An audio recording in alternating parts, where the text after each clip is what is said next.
Hey guys, tonight we sneak into the cold chamber, where they uncovered 5 horrifying secrets inside Charles II's body that no one has dared to reveal. The first revelations stunned the medical world, but the 4th secret will shock you so deeply you won't think you can survive. So, before you get comfortable, take a moment to like the video and subscribe, but only if you genuinely enjoy what I do here. Comment below where you're watching from and what time it is locally. Now, dim the lights. Maybe turn on a fan for that soft background hum. And let's ease into tonight's journey together. In the autumn of 1700, Charles II, the last king of the Habsburg line, exhaled his final breath in the icy chamber of the royal palace in Madrid, leaving behind a story both tragic and chilling. He ascended the throne in 1665, at the tender age of 4, immediately following the death of his father, King Philip IV.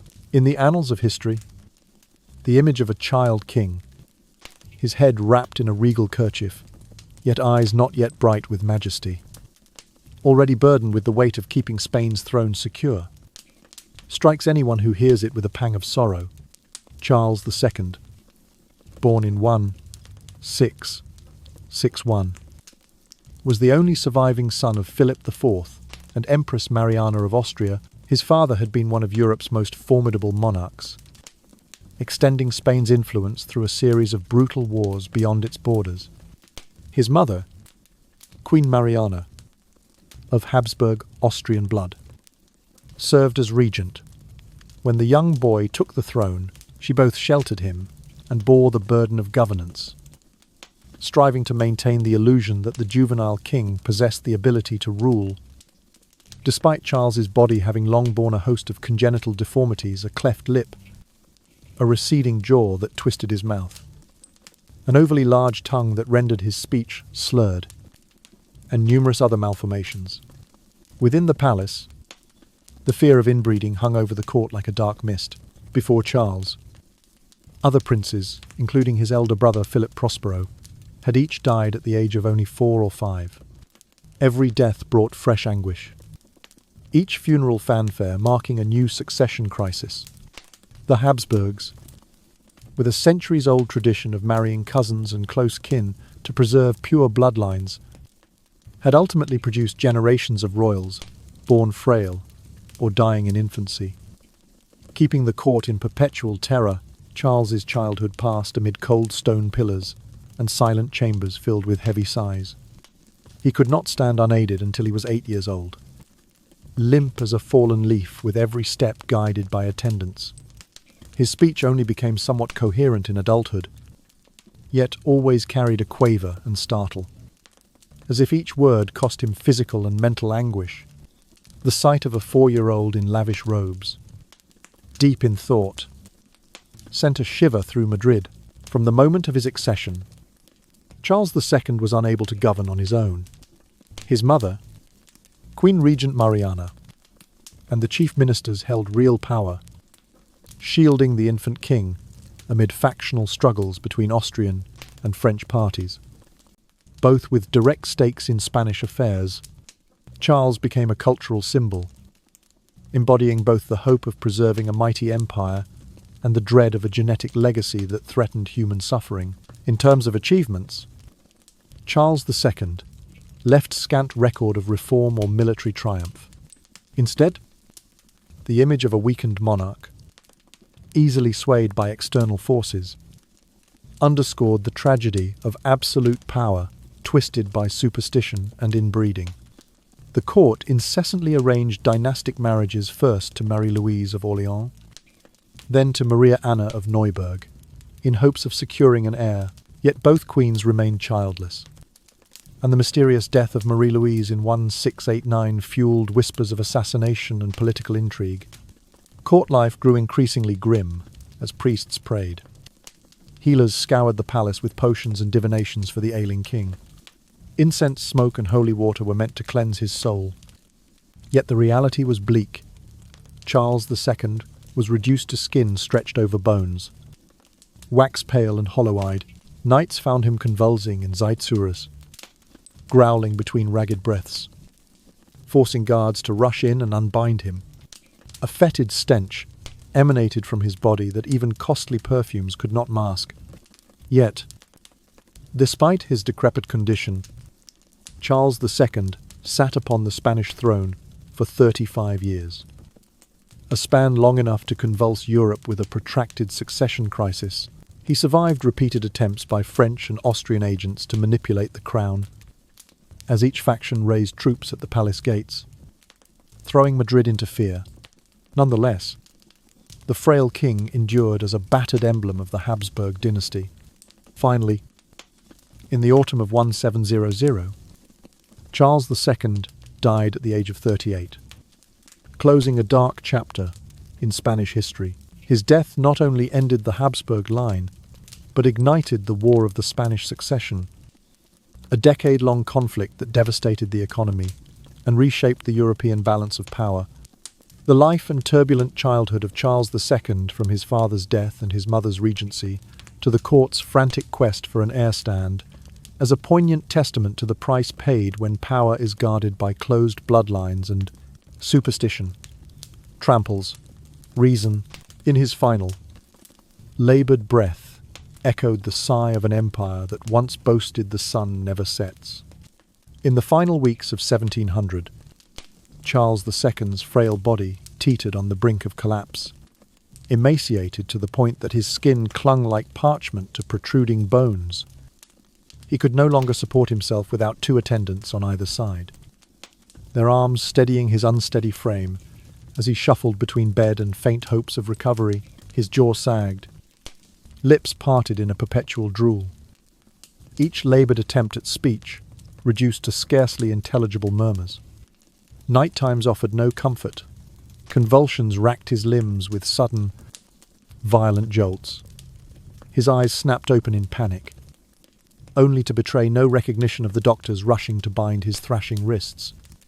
Sleep eluded him for days on end, leaving behind a hollow-eyed spectre of the once glorious monarch.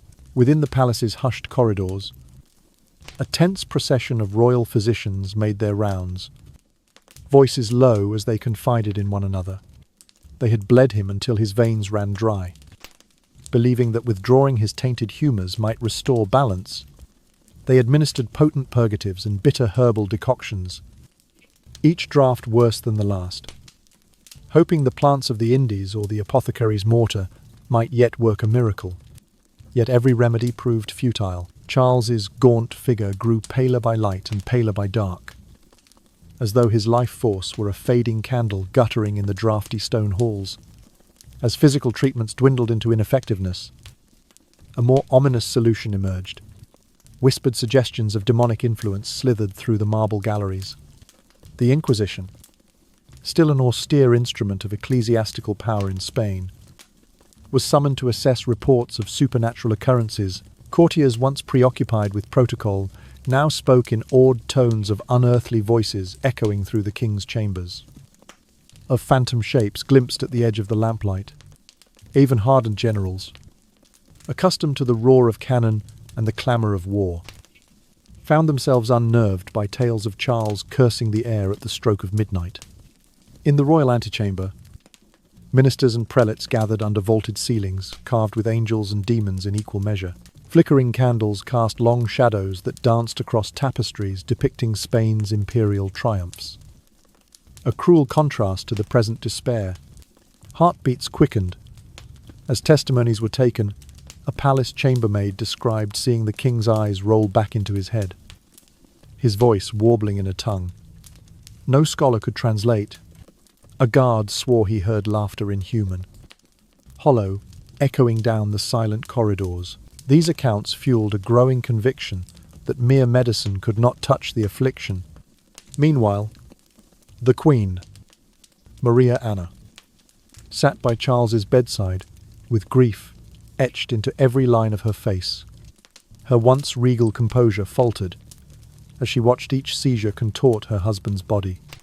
She clutched his clammy hand, murmuring prayers into the dim air, seemingly unaware that the court's decisions were being made beyond the heavy drapes. In her eyes flickered both hope and terror. Hope that some unseen miracle would save her spouse. Terror that the very institution she served might condemn him as possessed. Father Antonio Marisciallo, chosen as chief exorcist, arrived with the solemnity of a man bearing the weight of souls. His crimson robes whispered against the stone floor as he approached the king's bed. Eyes alight with a mixture of piety and purpose, he carried in his hands a crucifix carved from olive wood and a vial of holy water said to be blessed by the Pope himself. Around him, acolytes arranged incense burners that released a dense, cloying smoke, filling the air with its sweet, choking perfume. That night, in the private chapel, turned makeshift exorcism chamber, the atmosphere crackled with tension. Soldiers in scarlet cloaks kept silent vigil at the door, muskets at rest but fingers twitching near triggers. Noble witnesses, dukes, marchionesses, and envoys occupied the choir stalls, their expressions a mixture of dread, fascination, and feigned decorum. The stone walls, once a sanctuary for whispered devotion, now bore witness to an extraordinary confrontation. Faith and fear, unleashed against an illness that no surgeon's blade could cure. As Father Marisciallo began the ritual intoning prayers in cold Latin that reverberated off the vaulted ceiling, Charles convulsed once more. He screamed, a sound that fractured the hush like a thunderclap, alternating between childish shrieks and low, guttural growls. The leather straps that bound him to the bed frame creaked under his struggling weight, drawing fresh gouts of sweat from his fevered skin. Acolytes splashed holy water onto his chest. It hissed and steamed, its chill bite only adding to his agony. Outside the chamber, the court hovered in uneasy silence. Each flare of candlelight illuminated faces drawn tight with anxiety. Some crossed themselves, fingers trembling. Others averted their gaze, unwilling to confront the sight of a king so transformed by suffering that he seemed scarcely human. Whispers spread like wildfire. Had Spain's finest physicians truly been outmatched by forces beyond nature, had royal blood, once seen as a divine blessing, become a conduit for something far darker? In those relentless hours, the boundaries between medicine and magic blurred. Physicians, now sidelined and silenced, watched from the shadows as clergy took center stage. Their charts and tinctures lay abandoned on nearby tables, their learned musings drowned by the thunder of liturgical verses. Each moment of temporary calm, when Charles's breathing steadied and his eyes momentarily cleared, was heralded as a triumph of sacred ritual. Yet invariably, the king slipped back into his tortured stupor, as though the demons within him simply retreated to strike again. By morning's grey light, the outcome remained uncertain. The air still quivered with the incense's last tendrils, and Father Marisciallo's vestments bore the stain of both water and sweat. Charles, drained beyond measure, lay still, but for the shallow rise and fall of his chest. The court lingered in uneasy vigil. Would this night of exorcism mark a turning point? Or would it be remembered as the final act in a long tragedy? In that sombre dawn, as the first sliver of sunlight crept through stained glass windows, all who had watched waited with bated breath. The palace's cold stones held their secrets close. Yet in their silent mourning lay the echo of a king's final battle, a battle that neither scalpel nor sanctified water could ultimately resolve. In the weary hush that followed, the question on every lip was the same. Had they confronted the true source of Charles II's torment? Or had they only glimpsed a shadow of the horror that would soon define his last days, late on a freezing October night?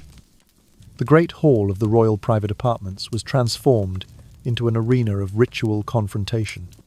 Charles II lay bound to his gilt-framed bed by thick leather straps, his frail body drawn taut like a stringed instrument under tension. Father Antonio Marisciallo, the foremost exorcist of Spain, entered in solemn procession, his crimson chasuble whispering across the stone floor.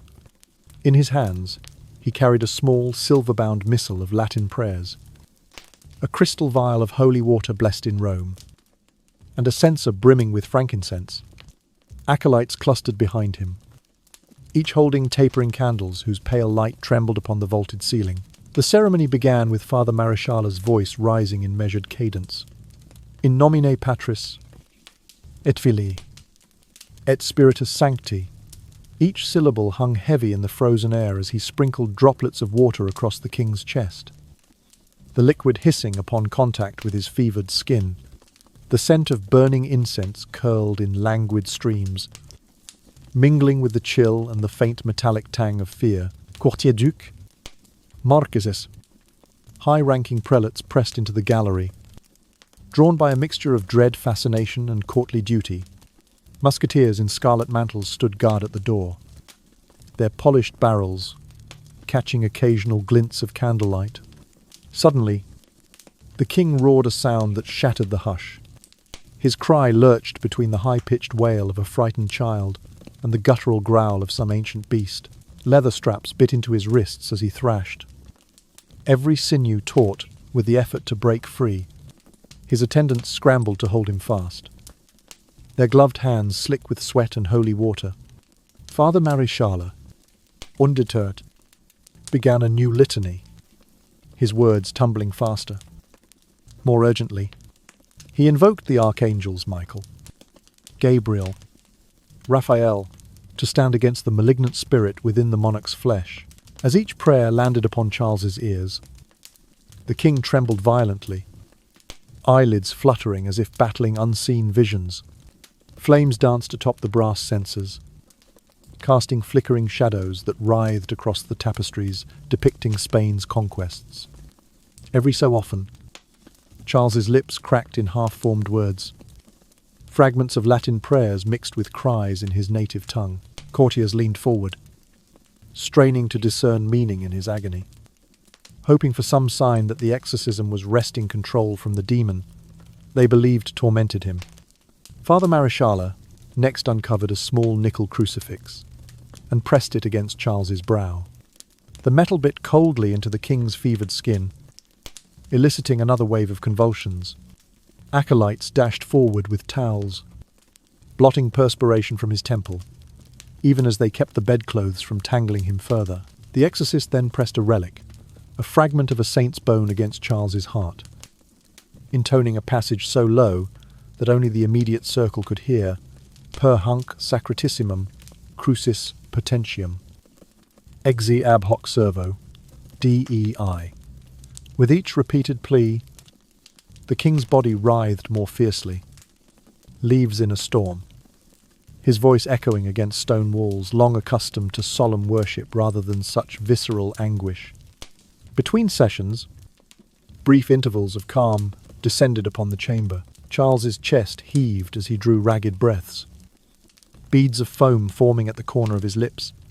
For a fleeting instant, his gaze cleared. He seemed to recognize his attendants, blinking slowly as though surfacing from an ocean of torment. Courtiers dared a collective sigh, and even the musketeers relaxed their grip on weapons. Father Marisciala, lantern in hand, studied the king's face for signs of demonic recoil. The hush that followed these moments carried its own weight, a fragile hope that perhaps the ritual had succeeded. But nearly every time, the peace shattered. Charles's body convulsed once more, spasms racking his limbs, as if some invisible force sought to tear him apart from within. The leather straps groaned under the strain, and the bed trembled like a leaf in the wind.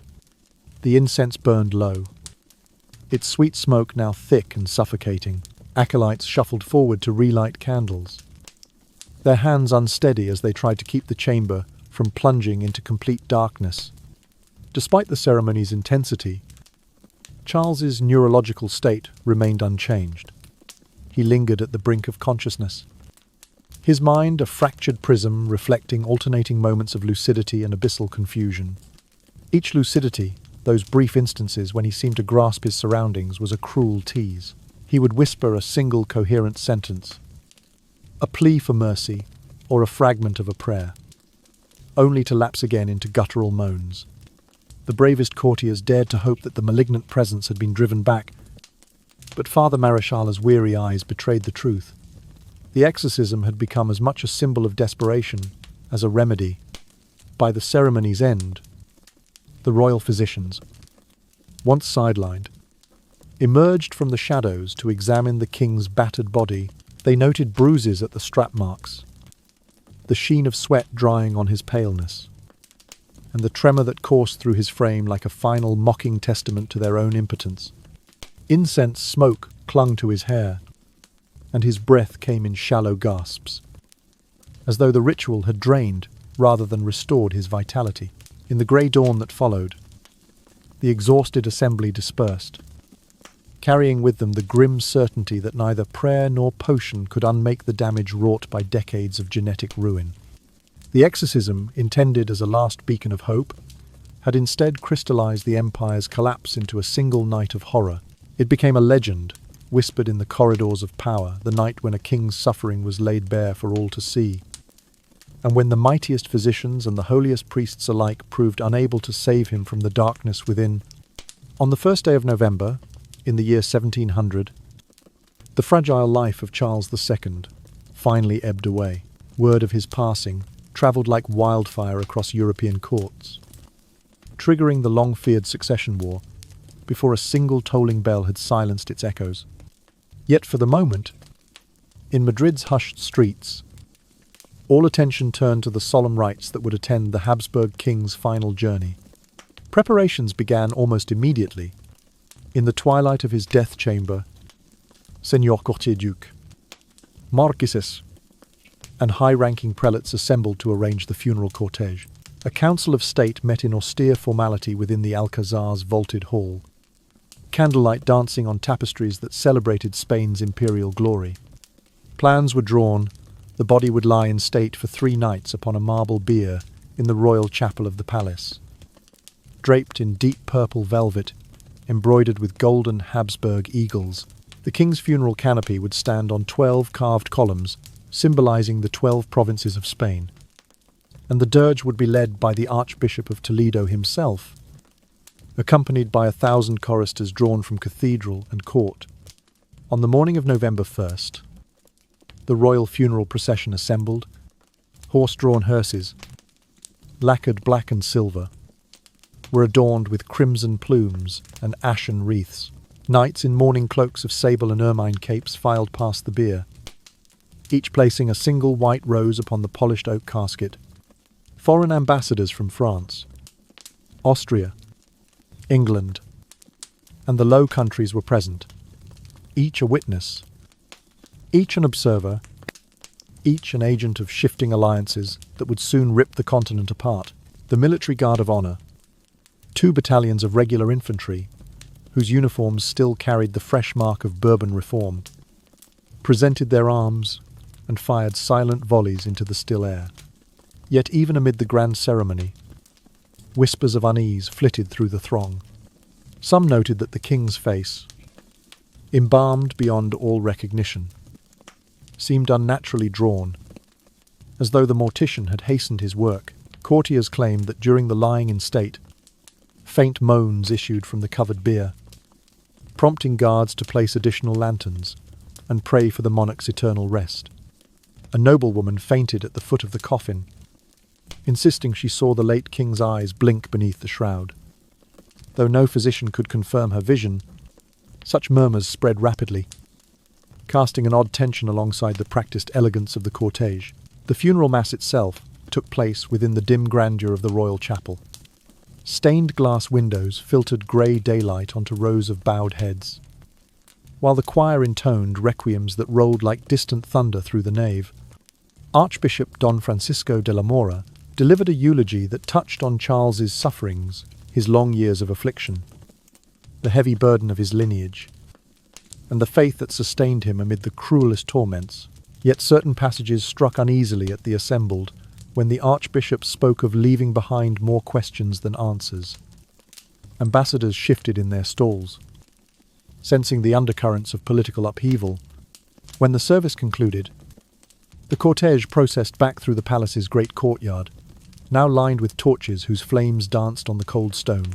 The casket was loaded onto a barge at the palace's canal lock, to be carried under low bridges toward the monastery church of the Escorial, the traditional resting place of Spanish kings, along the narrow waterway. Citizens pressed close to the banks, some scattering flower petals, others cross-legged in prayer. Bands of minstrels played dirges on viols and lutes, though their strings sometimes snapped under the chill autumn air, leaving plaintive silences in the wake of each broken note. As dusk fell, the procession reached the steps of El Escorial. Monks in black habits chanted the office of the dead, their voices echoing off cloistered archways. A final benediction was pronounced above the tomb alcove, requiescat in pace. The prior intoned, his voice quavering with emotion. The marble sarcophagus, carved with the Habsburg coat of arms, lay open for a brief moment before the heavy lid was lowered, sealing Charles II away in his final resting place. But even here, in this seat of eternal repose, something felt amiss. A sudden gust of wind snuffed torches in the dim corridor, plunging the assembled into flickering darkness. Courtiers gasped and drew cloaks tighter, some clutching crucifixes, as though warding off restless spirits. When the lamps were yet again lit, palace records note that a dark stain, as though spilled ink, marked the marble floor beside the coffin, though no source of such substance could be found, whether blood from an unseen fracture or simply resin from the coffin's wood. No one could say. The stain was swiftly scrubbed, but rumours endured that the final exorcism had been incomplete, that the demon which plagued the king still lingered in shadowed corners.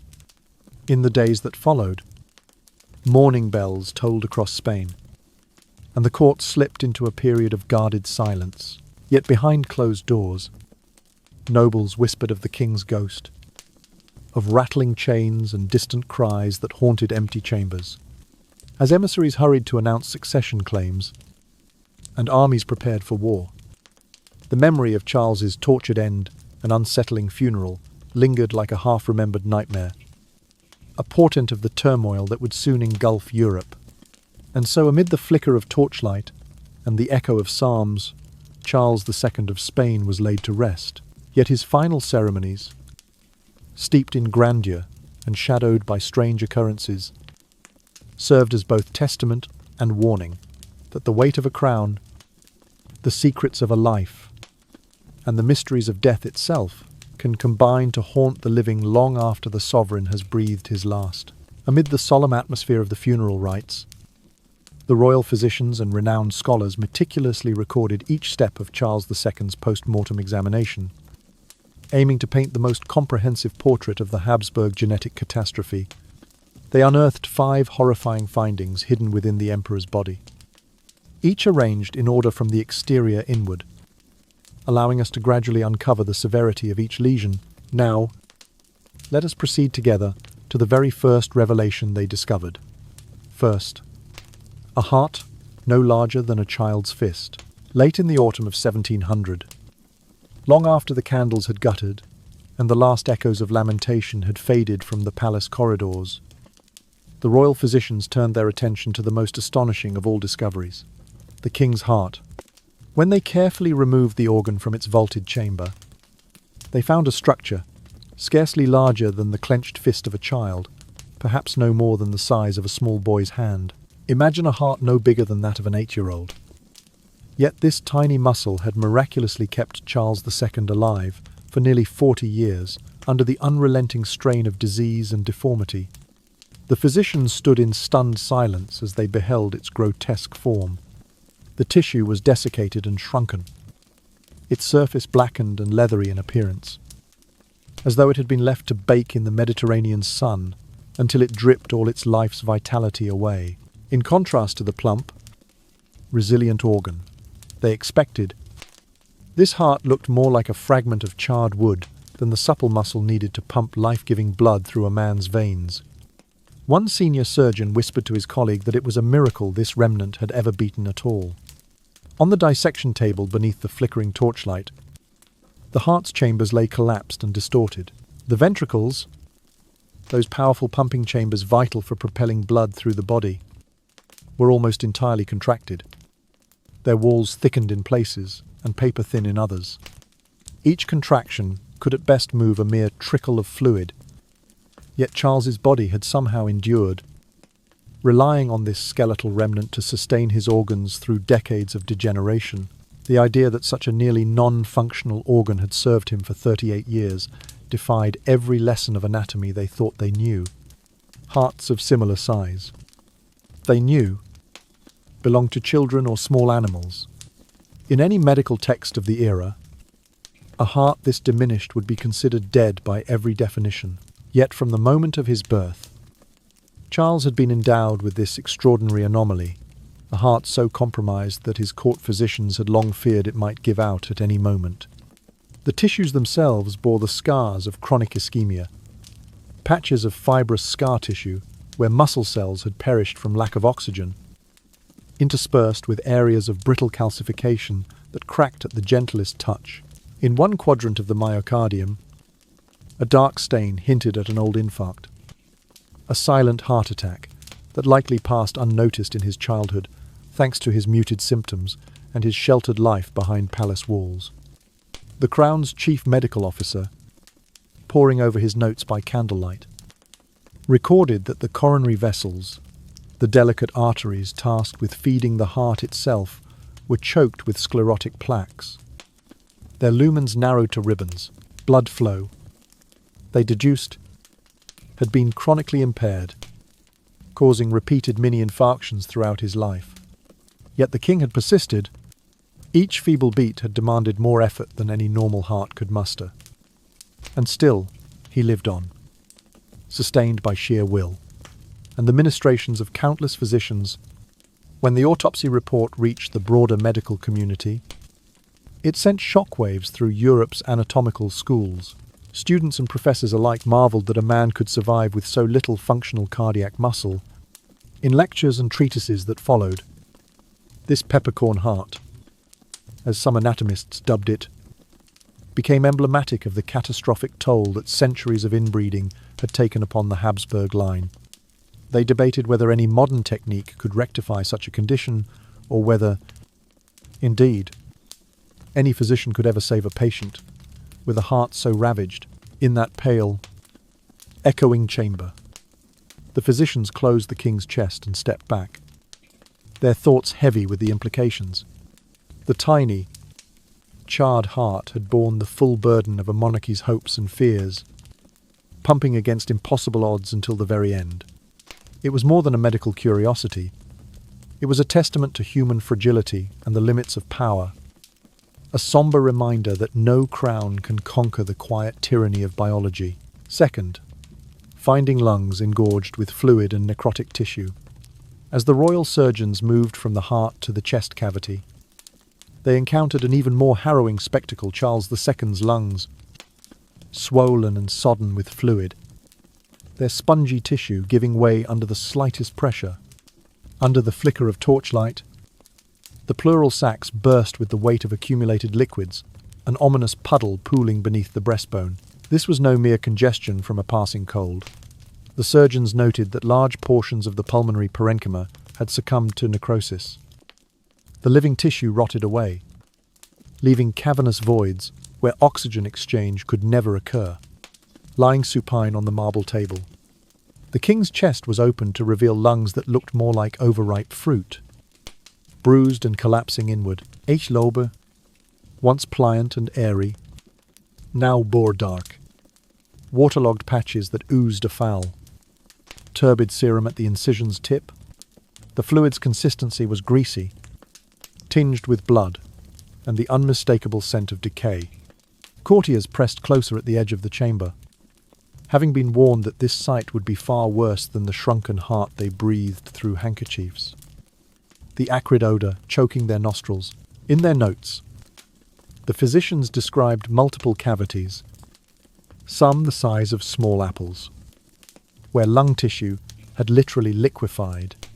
These pockets of necrosis had left only thin walls of scarred connective tissue, collapsing in on themselves like deflated bellows. The king's wheezing, so often attributed to general weakness or perhaps nervous affliction, now found its grim explanation. With so little functioning lung and with coughs that likely expelled nothing but fetid fluid, Charles had laboured for years just to draw breath. Each inhale a struggle against the weight of his own failing organs. The necrotic zones extended deep into the bronchioles, blocking airways and preventing any clear passage of air. One surgeon gently probed a collapsed bronchus and withdrew a slimy plug of purulent material. Congealed and tinged a sickly yellow, they speculated that this chronic infection must have plagued the king since childhood. A festering wound that never healed beneath the surface. In the days before germ theory, the cause remained elusive, but the effects were undeniable. The king's voice, already slurred by his malformed jaw and large tongue, became a series of rasping whispers, intelligible only when he forced himself to speak through ragged breaths. As the anatomists peeled back the layers, they found that the visceral pleura, the delicate membrane enveloping each lung, had thickened into a dense, fibrous sheath, calcified in parts, as though stems of ice had formed around the organ. When one physician attempted to lift a lobe, it tore away with a wet, splintering sound, revealing the hideous scar tissue beneath. The stethoscopic percussion tests they had conducted weeks earlier, detecting dullness and absent resonance, now made perfect sense. Where sound should have bounced back clear, it had instead vanished, swallowed by the pools of fluid and solidified decay. The royal chief physician, scribbling furiously in his ledger, noted that no amount of bleeding or poultices could have remedied this internal rot. He wrote that any hopes of the king recovering his strength had been futile. A body cannot survive when its breath of life is held hostage by its own necrotic flesh. Ailing noble spectators exchanged grim looks. The Habsburg scion had spent his entire reign in a state of near asphyxiation, a living ghost gasping for air. Yet in life, Charles II had persisted. The surgeons speculated that he must have compensated with shallow, rapid breathing, drawing just enough oxygen to keep his vital organs heart, brain, liver barely functional. Perhaps opium or other demulcent remedies had dulled his awareness of the smothering chest tightness, permitting brief intervals of relative comfort. But beneath the veneer of palace pageantry, every step he took and every word he uttered exacted a terrible toll on his ravaged lungs. When the findings were later presented to Europe's medical academies, the concept of pulmonary necrosis of this scale stunned learned audiences. In anatomical theatres far from Spain, students whispered that no living patient could have endured such destruction for so long. Textbooks would later cite Charles II's case as an extreme example of end-stage lung disease, a morbid curiosity that underscored the limits of 17th century medicine. Returning to the chamber's manifest gloom, the surgeons closed the king's thoracic cavity. Their gloves stained with dark ichor, they stepped away in solemn silence, burdened by the knowledge that the crown's proud bearer had been hollowed out from within, his life sustained only by the feeblest whisper of breath. The image of those fluid-filled, necrotic lungs became a lasting emblem of the Habsburg tragedy, a reminder that even royal blood cannot escape the ravages of disease, and that the finest physicians may stand helpless before the quiet tyranny of internal decay. Third, finding brain atrophied with cysts and old hemorrhages. In the quiet aftermath of the king's harrowing lung examination, the physicians turned their attention to his brain, an organ that, despite its crowning importance, lay diminished and wounded. Carefully lifting the heavy skull cap, they exposed a cavity narrower than expected, the cranial vault echoing with a hollow whisper, as if mourning its own emptiness. What they revealed beneath the bone was a brain no larger than that of a child. Its mass, constrained by a lifetime of stunted growth. Gone was the full, rounded gyri and sulci that mark mature development. In their place lay shallow furrows and flattened ridges, as though someone had gently pressed a sculptor's clay before it could fully set. Sections of grey matter had contracted into thin sheets, While white matter, once a complex network of fibers, had receded into wisps, the overall volume, measured against any standard of adult anatomy, spoke of severe atrophy, a mind confined by its very vessel. But more disturbing than size alone were the dark pockets scattered through its tissue cysts, where fluid had pooled in ancient caverns, remnants of developmental anomalies that likely formed before the king even drew his first breath. These cavities varied in size, some no larger than a marble, others approaching the breadth of a child's fingertip. The cyst walls, thin and translucent, bore evidence of repeated expansions and contractions, suggesting that they had waxed and waned throughout Charles's life, exerting pressure on surrounding neurons like subtle, persistent tides. Among these cysts lay the stains of long-healed hemorrhages, yellow-brown smears, and rust-colored streaks marked areas where tiny blood vessels had once burst, leaving behind old clots that the body had gradually dissolved. Surgeons noted patches of gliosis scar tissue woven through the cortex, evidence that each bleed had triggered a localized healing response, replacing lost nerve cells with dense, non-functional fibers.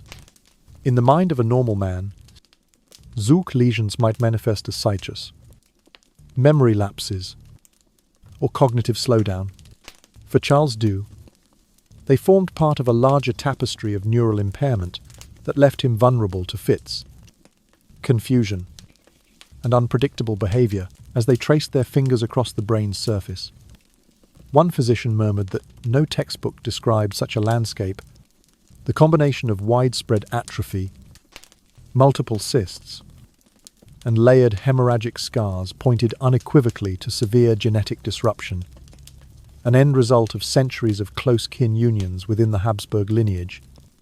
Over time, deleterious, recessive genes, left unchecked by outside blood, had alike throttled neural development and predisposed fragile vessels to rupture. The team observed that the lateral ventricles, the fluid-filled chambers that cushion the brain, were abnormally enlarged, as if compensating for lost tissue. Where these cavities should have measured a few millimeters in width, they had ballooned to several centimeters, a silent testament to the brain's shrinkage. In life, this condition would have manifested as hydrocephalus ex vacuo, an excess of cerebrospinal fluid, not from overproduction, but from the brain receding around it, leaving more space to fill. One senior anatomist, his quill shaking as he recorded each detail by lantern light, noted that these findings explained much of the king's erratic mental state. His frequent vacant stares, his inability to follow complex conversations, and his occasional bouts of childlike laughter could now be understood as the behavior of a mind struggling to function within a compromised organ. The monarch who had sat on the throne as a boy for decades had done so with a brain under siege from within, its potential never fully realized. When word of this neurological revelation reached the faculties of Europe, it sent ripples of anxious curiosity through the halls of medicine and philosophy alike. The idea that a sovereign's capacity for reason and governance could be literally hollowed out by heredity forced scholars to reconsider assumptions about royal prerogative and divine right. If a king's brain could be so diminished, what did that say of the legitimacy of his decrees? Debates ensued in lecture theatres from Padua to Paris.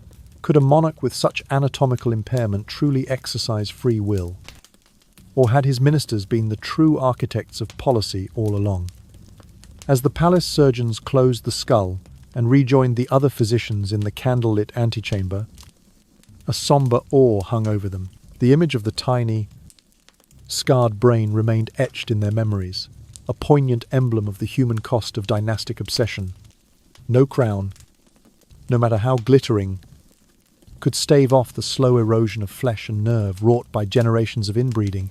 In those hushed moments, as they set aside their instruments and prepared to record their final judgment, the doctors understood that they had not merely documented anatomical curiosities, but uncovered a profound truth, that the mind so central to identity and power could become the ultimate casualty of a lineage's relentless drive to preserve itself. And in that realization lay the tragic irony of Charles II's life, a king bound by blood to rule an empire, yet burdened by a brain that never fully wakened to its responsibilities. Fourth, finding large kidney stones and severe skeletal deformities. As the dissection advanced beyond the brain, the royal physicians turned their attention to the abdomen and skeletal framework, only to uncover further testimony to Charles II's tragic constitution. With careful incisions, they exposed the peritoneal cavity and peeled back membranes to reveal a pair of kidneys scarred by chronic distress. Upon palpation, the surgeons identified not one, but 3 sizable calculi kidney stones, each the size of a walnut. These hard, crystalline masses had formed slowly over years of impaired renal function, their jagged edges chafing the delicate internal lining and spawning relentless cycles of pain and bleeding. When one stone was carefully extracted, its surface gleamed like ivory, pockmarked with fossil-like grooves that mapped an unseen history of mineral accretion. The physicians noted that each calculus occupied a substantial fraction of the renal pelvis, blocking the flow of urine and forcing pressurized fluid back into the organ's fine tubules. This backflow would have led to repeated bouts of infection, inflammation, and relentless agony, an invisible torture that Charles endured in silence. Masked by courtly decorum, the nearest surgeon surmised that, in life, the king must have experienced spasms, so excruciating they bent him double, his breath stuttering in ragged gasps until the torment subsided. Beyond the kidneys, attention shifted to the remains of Charles's skeleton, preserved by the cold air of the dissection chamber. When the vertebral column was unshrouded, it revealed an unmistakable lateral curvature, scoliosis of shocking degree, the spine bent in an shaped arc, compressing ribs unevenly and tilting the torso to one side. Vertebrae, wedged and misaligned, bore the marks of chronic strain and compensatory remodeling. In life, this spinal distortion would have hobbled the king's posture, forcing him to lean on attendants or crutches, each step a precarious negotiation to keep his torso upright. Further examination uncovered misshapen ribs. Several arcs protruded sharply, while others lay flattened against the chest wall.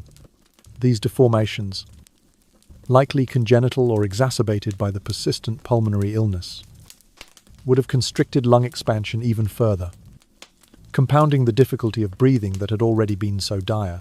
When the surgeons gently lifted one misshapen rib, it cracked audibly, as though the brittle bone had been starved of normal marrow and subjected to decades of abnormal mechanical pressure. Finally, the mandible presented its own grim testament.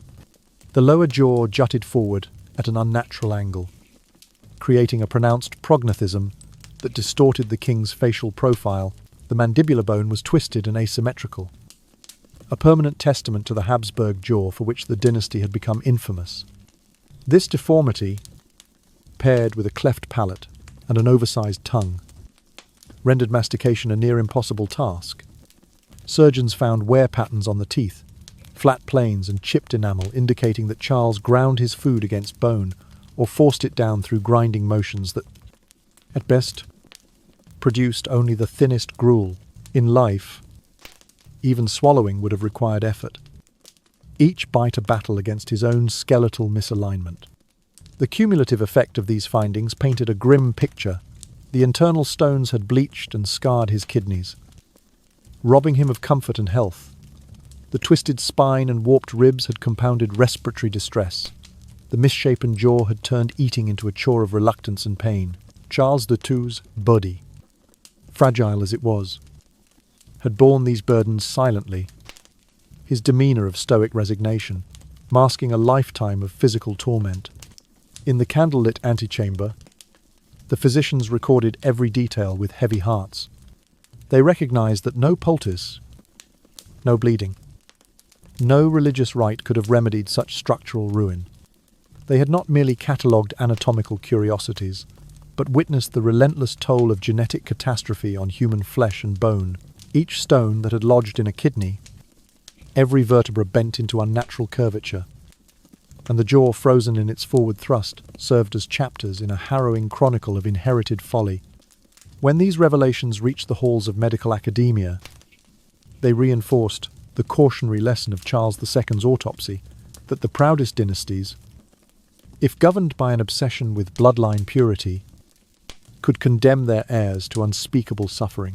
No kingdom's glory could eclipse the simple truth that human bodies, however regal their lineage, remain subject to the unforgiving laws of biology. Thus, as the surgeons closed the abdominal cavity and set the bones aside, they felt the weight of both professional duty and personal sorrow. The large kidney stones and skeletal deformities they uncovered were not mere curiosities, but indelible proof of a life spent in quiet agony, an agony that even the highest honours could not mask. And so, in that dimly lit chamber, the final sombre lesson of Charles II's autopsy was written in mineral, and bone power may crown the flesh, but it cannot free it from nature's inexorable decrees. Fifth finding: skull, engorged with excess cerebrospinal fluid hydrocephalus. With the abdominal cavity closed and the skeleton set aside, the royal physicians turned once more to the cranium, preparing for what they both feared and anticipated: the examination of Charles II's brain case under conditions of elevated intracranial pressure. Under the wavering light of their oil lamps, they gently sawed through the skull, mindful that beneath the bone lay a hidden reservoir of fluid that had built up over decades. When the parietal and frontal bones were lifted, a bale, translucent liquid welled forth, spilling like a slow tide around the brain's surface. The surgeons had expected some degree of fluid after all. A small amount of cerebrospinal fluid is normal, but the volume here was extraordinary. The cerebral cortex appeared compressed, pushed into folded ridges, as the fluid filled the ventricles beyond their normal capacity. The anterior fontanelle had long since closed in life, of course, but in death, the vault of his skull resembled a bottle overfilled, its contents forced into every available cavity. Surgeons measured the collected fluid, several hundred milliliters. Where a healthy adult might hold but a fraction of that, they noted that the increased pressure must have raised his intracranial pressure to dangerous peaks, tormenting him with unrelenting, throbbing headaches that no potion or bleed could relieve. The pressure had stretched sensitive pain fibers in the dura mater, eliciting waves of agony that Charles likely endured in private, away from curious courtiers. A senior anatomist, his voice hushed, recorded that such tension could also trigger the violent seizures noted in palace records, muscle spasms and uncontrollable jerks, as the brain's electrical circuits misfired under duress. Underneath the fluid lake, the brain tissue was pallid and flattened. Gyri were pressed into shallow valleys, their usual undulations smoothed by years of pressure. The surgeons observed that neurons along the cortical surface must have been destroyed, or at least functionally impaired by chronic compression. Memory centers in the hippocampus would have borne the brunt, explaining contemporary accounts of the king's frequent confusion and inability to recall simple conversations. Without microscopes or modern staining techniques, they nonetheless recognized that such structural damage could only erode cognition and personality over time. When a surgeon gently inserted a probe into the lateral ventricle, it sank easily through the fluid, indicating an enlarged ventricular system. This destructive expansion, known today as hydrocephalus ex vacuo, occurs when brain tissue atrophies and cerebrospinal fluid fills the resulting space. But in Charles's case, it was clear that repeated insults, perhaps from old hemorrhages and developmental malformations, had amplified the condition. Each pulse of the choroid plexus, generating cerebrospinal fluid, would have further increased the brain's hydrostatic burden. Physicians imagined the torment hours spent staggering through palace corridors, massaging his temples for relief, nights spent screaming as pressure surged behind his eyes. No wonder he had lain awake for days, unable to find rest. In the absence of effective analgesics, he must have begged quietly in his bedchamber for water, balm, or some solace for the ceaseless pounding in his skull. The fluid's colour was a milky opalescence, tinged faintly with red, hinting at microhemorrhages where capillaries had ruptured under pressure. When the surgeons drained a specimen into a basin, it ran thickly, leaving a slight sediment of proteinaceous debris, evidence of long-standing inflammation and breakdown of the blood-brain barrier. One physician remarked that in life, Charles might have exhibited symptoms of papilledema, swelling of the optic disc, leading to vision blurring or transient blindness during pressure spikes. As word of this finding circulated among Europe's medical circles, the notion of a king suffering from hydrocephalus captivated scholars. It was unlike any textbook description of head injury or simple fever-induced delirium. Here was proof that heredity and physiology could conspire to drown the mind in its own protecting fluid. A cruel irony that the very substance meant to cushion the brain had become its executioner. Back in the dissection chamber, after they had poured off the excess fluid and dried the cortical surface, the surgeons gently replaced the brain, the pale pia mater now almost glued to the underside of the skull cap.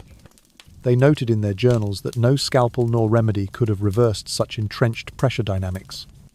The only relief in life, a shunt to drain fluid, was centuries away. As the chamber fell into reflection, the exhausted physicians recognized that this fifth discovery, excess cerebrospinal fluid and its crushing effects, offered the most poignant explanation yet for Charles's relentless physical and cognitive decline.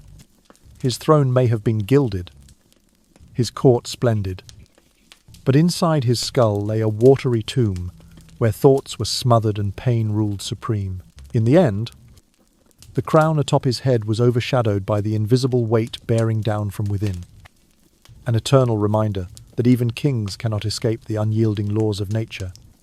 Having documented the heart, lungs, brain, skeleton, and fluid overload in the skull, the physicians turned at last to Charles II's abdominal organs, only to confront the most macabre revelation of all.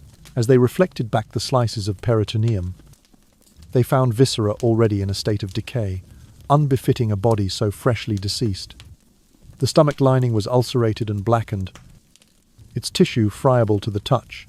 The intestines, rather than pink and glistening, appeared mottled and soft, as though starting to dissolve from within. Under the cold glare of their lanterns, the surgeons noted that even before rigor mortis had fully set in, certain organs bore the unmistakable signs of putrefaction. The liver, normally a robust, reddish-brown wedge, had taken on a dull grey hue, its edges ragged and soft. A faint but unmistakable odour, sweet, sickly, and repulsive, hovered in the chamber. Despite all efforts to mask it with lavender and rosemary, one physician, covering his nose with a cloth, murmured that he had seen no such decay in any other cadaver, even 1 day beyond death. When the large intestine was opened, a dark, foul-smelling fluid poured forth, as if the colon had begun to self-digest before the king's last breath had even faded. The small intestine was studded with patches of ulceration and necrotic slough, and the mesentery, the thin tissue binding the bowels, was distended with bloody exudate. Under gentle pressure, the walls of the intestines yielded a greyish liquid that clung to the scalpels and ran off in rivulets, staining the white marble table in grotesque starkness. The gallbladder, far from the pearly sac they expected, was thickened and opaque, its bile hardened into crystalline deposits that resembled lime. When pried open, it crunched like burnt sugar beneath the forceps. The gallstones themselves were brittle, no more than chipped fragments of calcium, but they had left the surrounding ducts scarred and constricted. Surgeons concluded that Charles must have suffered repeated bouts of biliary colic and inflammation pain intense enough to pull him from sleep and leave him clutching his side in agony. Attention then shifted to the pancreas, often overlooked, yet vital to digestion. When the grotesque gland was exposed, its tissue appeared larded with hemorrhagic spots, dark purplish stains where blood vessels had burst under pressure. The parenchyma, rather than the uniform lobules of a healthy organ, was riddled with soft, friable areas that crumbled under the lightest touch. Observers recorded that the king may well have been afflicted by chronic pancreatitis, an inflammation that would have sapped his strength and left him prone to sudden, excruciating abdominal spasms. The spleen, too, had swollen to twice its normal size, its capsule taut and glistening. On incision, it erupted in a shower of dark, clotted blood, suggesting that the fragile organ had been under persistent pressure, perhaps from portal hypertension caused by his liver's decay. One attending scholar noted that the spleen's engorgement likely contributed to his chronic fatigue, anemia, and bruising, a trifecta of symptoms, recorded in court diaries but never medically explained. What truly unsettled the physicians, however, was the state of the peritoneal cavity itself. Rather than clear serous fluid, the cavity was half filled with a turbid, straw-coloured liquid, heavy with suspended protein and cellular debris. This acidic fluid, long trapped within the abdomen, explained the distended belly and the king's constant discomfort. In life, such ascites would have caused him to waddle with each painful step, his gait unsteady as though he carried a hidden water bag at his midsection. Surgeons speculated that this advanced putrefaction began even before death, an indication that the balance between life and decay had tipped long earlier. The notion that internal organs could commence rotting within a living man shocked them more than anything. It suggested circulatory collapse, so complete that tissues had begun to self-digest in a bloodstream devoid of oxygen and nourishment. One senior physician, voice heavy, noted that even the foul airs of the autopsy room paled compared to the stench he recalled from the bedside in those final days. By the time the surgeons had catalogued each putrefied fragment, they realized they had observed the end stage of catastrophic systemic failure. No poultice or prayer could have prevented such decomposition. The king's entire digestive tract and accessory organs had collapsed from inherited frailty and chronic disease. This final finding drove home the tragedy in stark relief. Charles II's immortal legacy was not triumph or reform, but a body laid waste, internally rotting while the world watched. When these notes reached Europe's medical symposiums, they were met with hushed disbelief. Scholars debated whether any living patient could endure such internal decay. The term living cadaver began to surface in anatomical circles, a king whose organs had begun to betray him, even as his throne still stood in that dimly lit chamber. As the physicians closed the final incisions and reflected on the sixth discovery, they understood that the true horror lay not in a single failing organ, but in the cascade of collapse. The putrefying stomach, the necrotic intestines, the hemorrhagic glands all spoke to a human vessel, abandoned by biology. And so, the last lesson of Charles II's autopsy was written in the clamp of a scalpel, and the notes of trembling scribes that no crown can protect against the inexorable advance of decay, and that a dynasty's greatest folly may be the very blood that binds it. As the final echoes of the autopsy faded into the still air of the dissection chamber, the physicians and scholars gathered their notes with heavy hearts. They had borne witness to the tragic collapse of a monarch's body from crown to core. 6 revelations of degeneration so profound that they seemed to define the very downfall of his dynasty. Yet while those silent halls replayed the last gasp of Charles II's living decay, beyond the palace walls the world was already moving toward a different kind of collapse, the collapse of order across Europe. Within hours of the king's death on the 1st of November, in the year 1700, dispatches flew from the courts of Paris and Vienna. Louis XIV hurried to exalt his grandson, Philip V's, claim to the Spanish crown, invoking a contested will said to have been signed in Charles's final moments of lucidity. Not to be outdone, Emperor Leopold, the first of the Holy Roman Empire, advanced the rights of his son, Archduke Charles, denouncing any testament born of a dying king's fevered throat. Each claimant laid down formal protests, official letters stamped with seals of state and mobilized regiments behind them. The stage was set for a conflict that would draw battle lines not only across the Iberian Peninsula, but across all of Christendom. By the 6th of November, barely a week after the funeral cortege had processed along Madrid's silent streets, the first clash erupted in the marshes and riverbanks of the Spanish Netherlands. There, in the cold dawn mist, Austrian dragoons and French foot soldiers traded musket volleys amid low-lying fields and windmill-guarded paths. Commanders on both sides believed that control of this buffer region would determine the larger war's ebb and flow.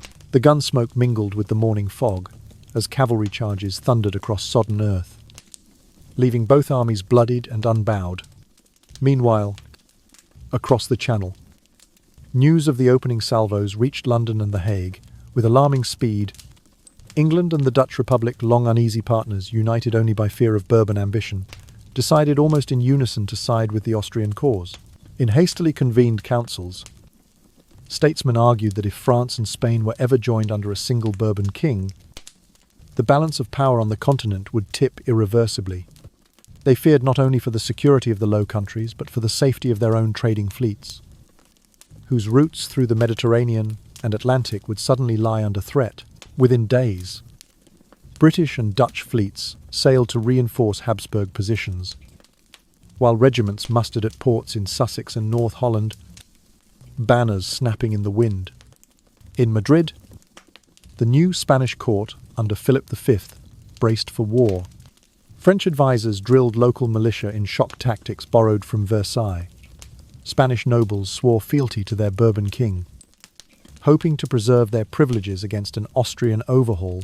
Cavalry regiments that had once paraded in triumph before Charles were now remounted for the coming struggle, their glimmering cuirasses reflecting the flickering torchlight of assembled banners.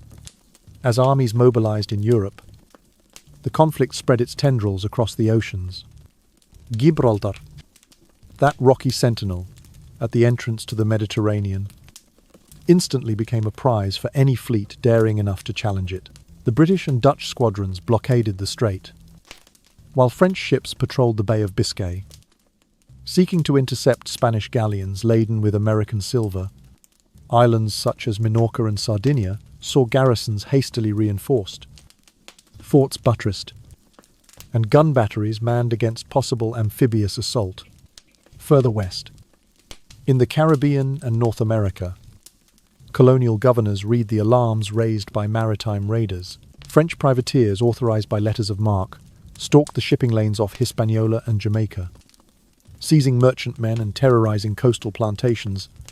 English and Dutch corsairs answered in kind, their frigates chasing French prize ships toward New Amsterdam and Charleston, carrying away sugar, tobacco, and enslaved laborers as spoils.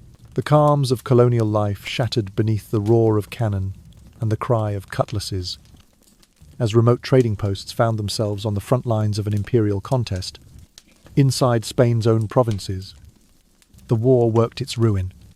In Catalonia and Valencia, where suspicion of Bourbon rule ran deep, local lords raised revolt in the name of the Austrian Archduke.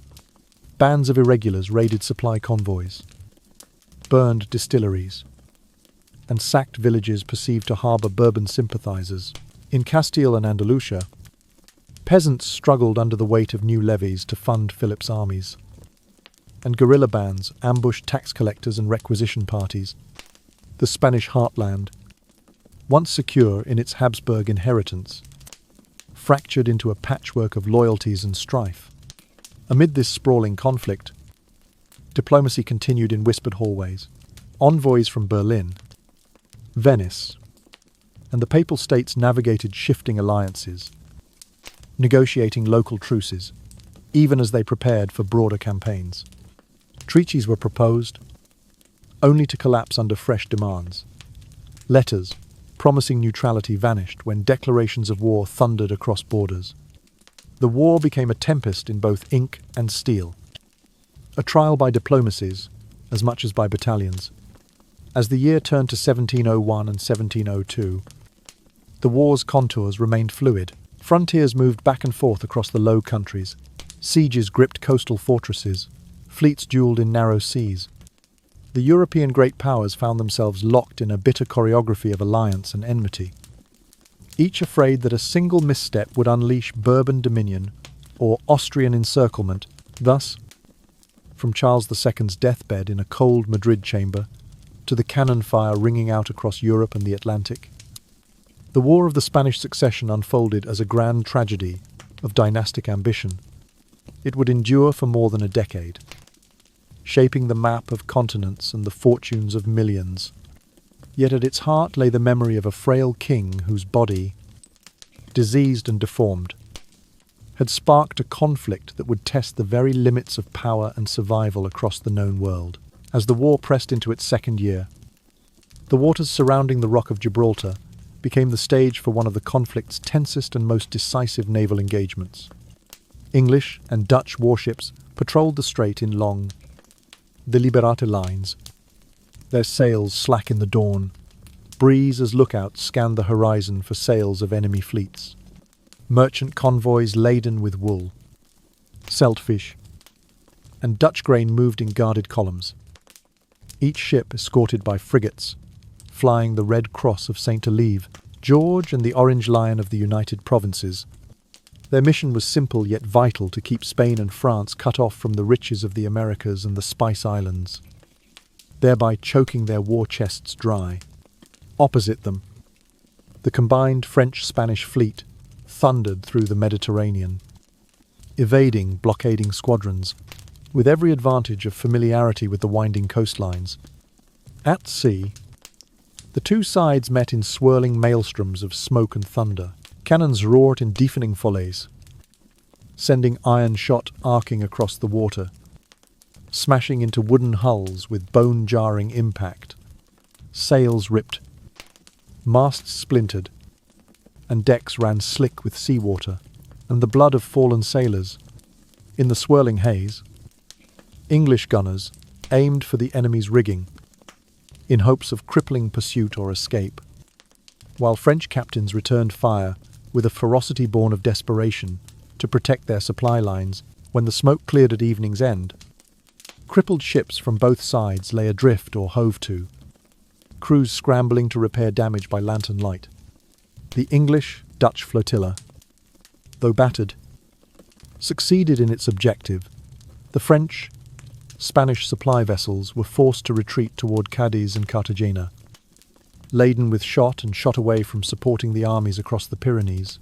This victory, small in the grand sweep of the war, nevertheless sent ripples of relief through London and Amsterdam, where merchants breathed easier, knowing their trade routes remained open for another season. Meanwhile, on the European continent, the allied armies of Austria, England, and the Dutch Republic set to work besieging France's fortified frontier towns. Between the shifting hedgerows and canal networks of the Spanish Netherlands, the Triple Alliance dug trench lines, extending miles of earthworks towards citadel and rampart. Day after day, sappers tunneled beneath walls, packing galleries with explosives to collapse bastions in pre-dawn assaults. Artillery trains, scarcely visible through mud and mist, hauled heavy siege guns into position, battering stone after stone until breaches yawned wide enough for infantry to charge. In Italy and Germany, a different style of warfare unfolded. Austrian and Allied forces moved through the narrow Alpine passes, launching lightning raids on French garrisons in Milan and Turin. Skirmishing cavalry dashed ahead, harrying supply wagons and cutting off retreat where fortified towns stood. Generals attempted encirclements, using mobile field artillery to pin defenders behind shattered gates. On the open fields of northern Italy, Austrian infantry held square formations against cavalry charges, trading disciplined volleys of musket fire for the shock of sabres. Both sides learned that speed and surprise could undo even the most stalwart defences. Lightning counterattacks often turned sieges into standoffs, forcing commanders to withdraw and regroup. Back in the British Isles, Highland regiments answered the call to arms and joined the English Expeditionary Force, clad in tartan and kilt. These veteran soldiers brought their reputation for fierce discipline and terrible, rolling volleys of fire. They were deployed along the Scheldt and Rhine, where their rapid advances and sudden flanking strikes disrupted French supply depots. Their presence lent a fierce reputation to the Allied right wing, sending French officers scrambling to shore up their exposed flanks. While armies manoeuvred across fields and fortresses, navies continued their campaign to strangle the enemy's commerce. The newly rebuilt Spanish fleet, bolstered by Bourbon reforms, attempted to ferry supplies across the western Mediterranean, but found itself shadowed by squadrons from Portsmouth and Rotterdam, blockade runners, sleek and low in the water, darted between warships under cover of night, but more often than not they were chased down and seized. Their valuable cargoes auctioned off in prize courts to fund further military operations. This constant interdiction of trade not only starved Spanish and French garrisons of provisions, but also undermined the flow of tax revenue that sustained their war effort. As winter approached, both sides prepared for the arduous cold. Siege lines froze in place, ditches clogged with ice, and the roar of cannon replaced by the crack of muskets in bitter skirmishes. Sailors clung to battered decks as storms raged through the Straits of Gibraltar, testing the seaworthiness of every ship afloat. Yet despite the harsh conditions, no side could afford to pause. The balance of power in Europe, and indeed across the Atlantic world, hung in the balance. Thus, the naval and land campaigns of the War of the Spanish Succession forged themselves into a theatre of relentless pressure.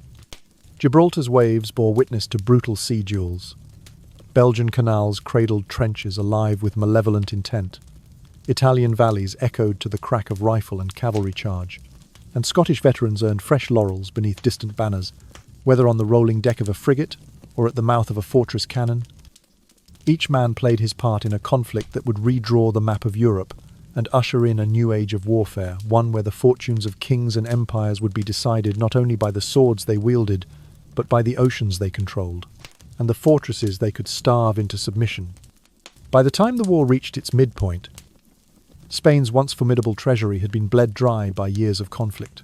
Silver and gold shipments from the Indies, once the lifeblood of the royal coffers, had been diverted to fund armies and navies rather than palace banquets.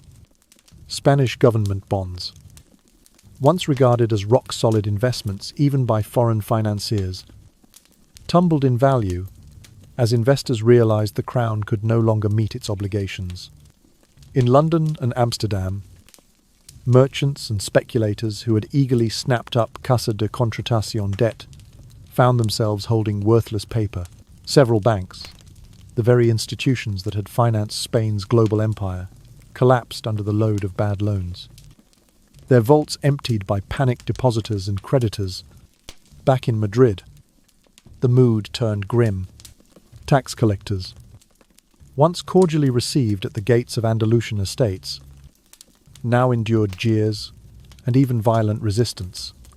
Farmers in the olive-growing regions longed for a reprieve as levies on grain, oil, and livestock soared. Our granaries, once filled with the bounty of 1,000 harvests, lamented one villager, now grown under the weight of tax demands we cannot hope to pay.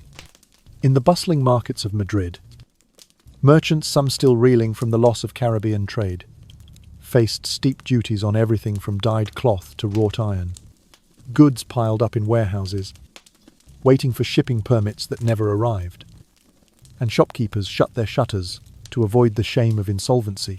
Meanwhile, the reverberations of Spain's financial unravelling were felt far beyond Europe. In the Ottoman Empire, where Spaniards and Habsburg allies once traded freely for eastern silks and spices, ambassadors whispered warnings of an empire in decline. Local beys and pashas, once content to maintain formal ties, now mulled new alignments. Some provincial governors quietly looked to France or England for commercial privileges, hoping to ride a more stable patron. In India and Southeast Asia, European trading companies sensed opportunity. Dutch and English East India Company envoys wooed local rulers with promises of gold and arms in exchange for exclusive trade rights. Across the Atlantic, conditions were equally dire, and yet combustible with new possibility. The English and Dutch colonies in North America, already uneasy neighbours, seized upon Spain's weakness to undermine French colonial power. Privateers commissioned out of Boston and Amsterdam menaced French trading posts along the Atlantic seaboard, bombarding settlements in Acadia and New France. When the French crown could not dispatch adequate naval reinforcements, Colonial militias rose in defense, turning once quiet coastal villages into armed camps.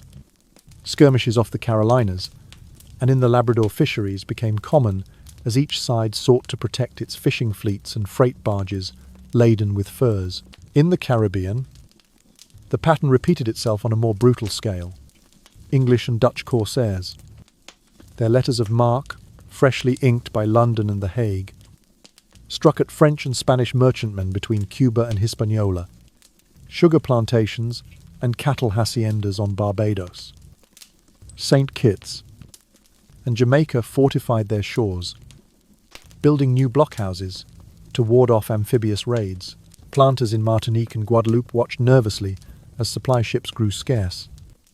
Rum and coffee stocks dwindled, and enslaved labourers whispered of escape to rival colonies where provisions might be more certain.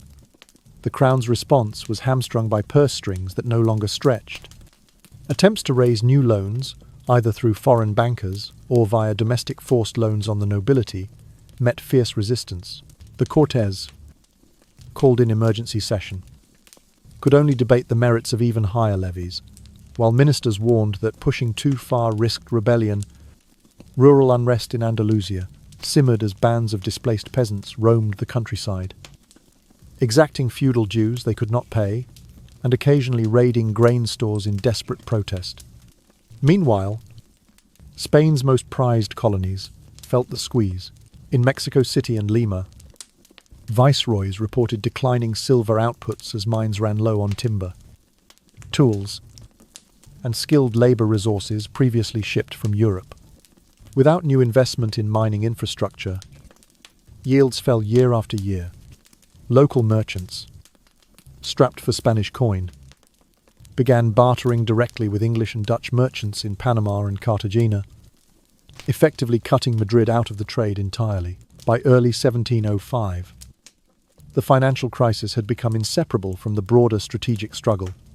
Allied diplomats in Vienna and The Hague whispered of joint efforts to bring Spain to heel, propose a coalition embargo to starve her remaining ports, default on her debts publicly, even consider partitioning her European territories if necessary. Across unguarded frontier posts in Catalonia and the Basque Country, Austrian agents distributed leaflets promising leniency for those who would defect, preaching that Habsburg restoration might bring more stable rule than Bourbon kings, who could not even pay their troops. As the war dragged on, the once bright dream of imperial grandeur dimmed beneath the weight of red ink. Spain. For centuries, the Habsburg sun, whose rays ignited across the globe, found itself eclipsed by rising English and Dutch trade empires. Its inability to pay for warships or soldier wages forced the crown to rely on foreign subsidies, ironically from the very bankers who had once cheered its expansion. Thus, the fiscal collapse of Spain served to widen the conflict's scope even further. Where money flowed, gunpowder followed. Where coffers ran dry, alliances shifted. The spectre of ruin-haunted palace chambers in Madrid, caravels at Cadiz, trading forts in Goa, and fabled silver mines in Peru. And as Spanish ministers wrestled with the bitter calculus of war finance, the world around them constructed new orders, ones that would endure long after the last echo of cannon fire fell silent on Gibraltar's rocks. By the year 1713, Europe's great conflict had run its bloody course, and the Treaty of Utrecht drew a weary line beneath more than a decade of war. Spain, torn by internal revolt and unable to send plenipotentiaries to the negotiating table, nevertheless saw its fate decided by foreign ambassadors. England emerged with two shining prizes: Gibraltar, the jagged sentinel at the Mediterranean's gateway, and Minorca, its sheltered harbour now flying the Union Jack. These acquisitions gave the Royal Navy commanding control over naval traffic between the Atlantic and the Mediterranean, a strategic advantage it would jealously guard for generations to come. The Dutch Republic, ever vigilant against French expansion, secured guarantees that its territories in the Spanish Netherlands would be reconfigured under Austrian rule, ensuring a neutral buffer against any future Bourbon ambitions.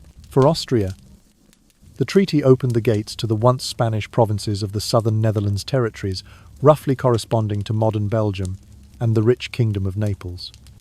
These gains compensated for Habsburg losses elsewhere, bolstering the empire's hold on Italy and northern Europe. France, though conceding territory, managed to salvage an important victory of its own, the recognition of Philip V, grandson of Louis XIV, as King of Spain in exchange. However, the French crown bound itself to a solemn pledge never to unite the thrones of France and Spain under a single Bourbon monarch. This clause, intended as a veto against a Franco-Spanish superstate, would shape European politics by underpinning the new balance of power.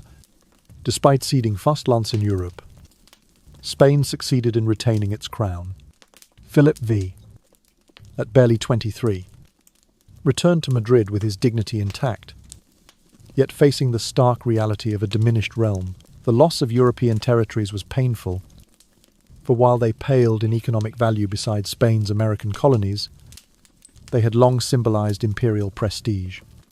The Bourbon king and his ministers now confronted a twofold challenge: to restore Spain's fortunes at home and to safeguard its overseas domains from renewed predatory ambitions.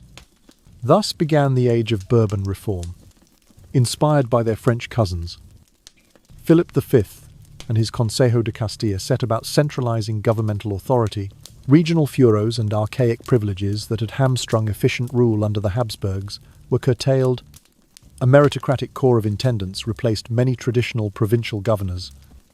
Each delegated clear responsibilities for tax collection, public works, and justice, and accountable directly to Madrid.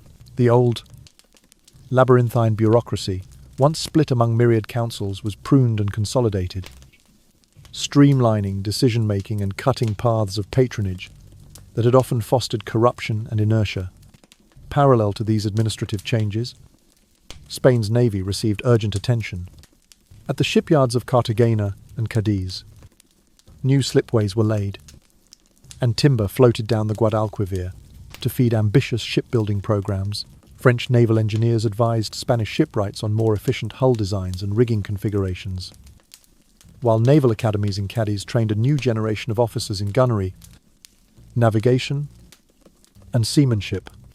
Frigates and ships of the line, once few and outdated, began to patrol the Atlantic and Mediterranean under the Spanish flag, restoring at least a measure of maritime deterrence and protecting treasure convoys bound for Seville's Casa de Contratación.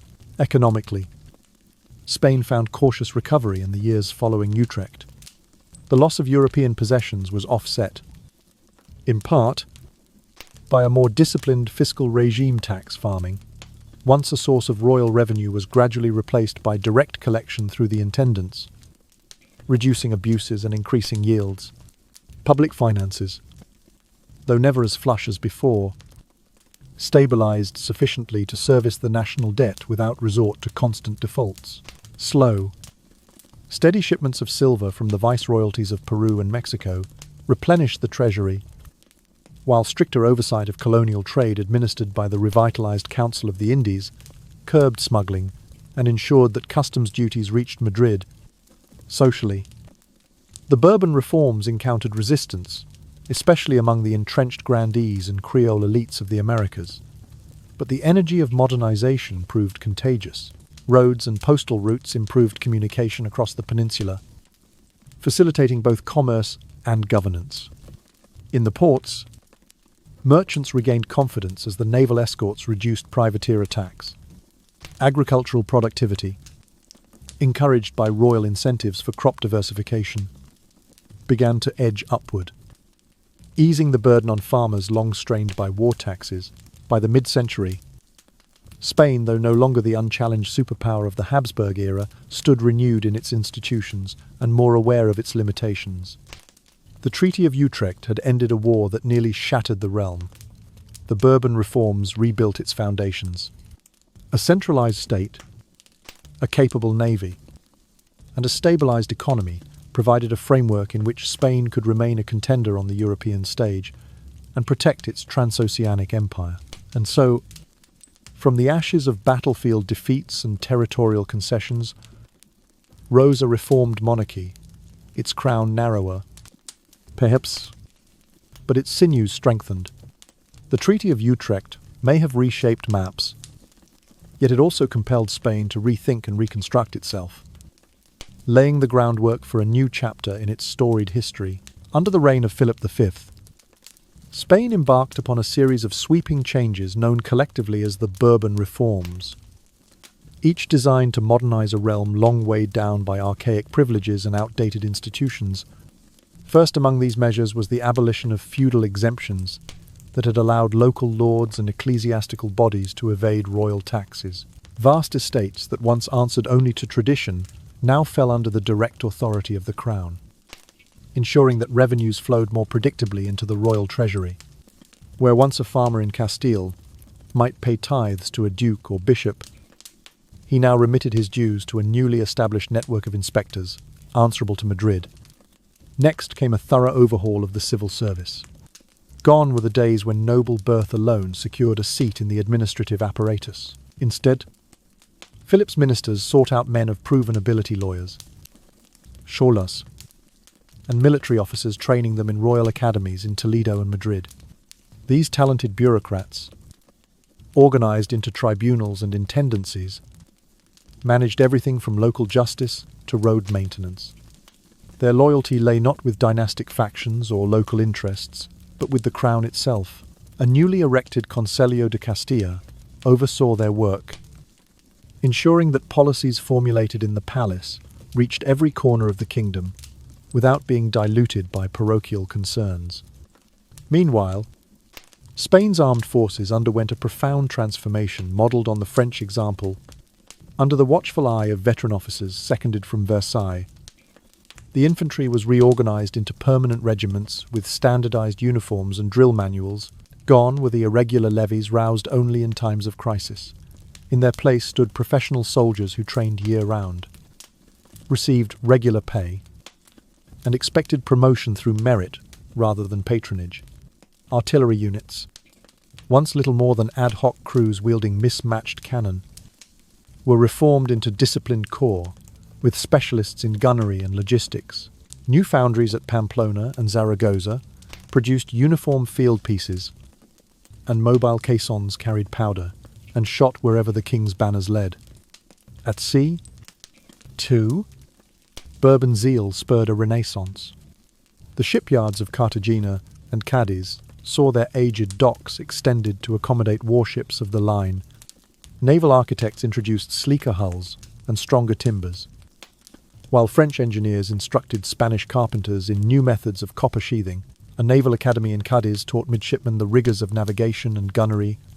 Convoys, bound for the Americas, now sailed under the protection of frigates and ships of the line, ensuring that treasure from Peru and Mexico reached Seville with greater safety and regularity than ever before. Transatlantic. The Council of the Indies, reinvigorated by royal decree, assumed far stricter oversight of colonial commerce, whereas smuggling and local favoritism had once drained the treasury of untold wealth. New regulations mandated that all silver, cochineal, and cacao pass through authorized ports. Royal factors in Lima and Mexico City kept detailed ledgers, enforced quotas at the mines, and audited ship manifests for irregularities.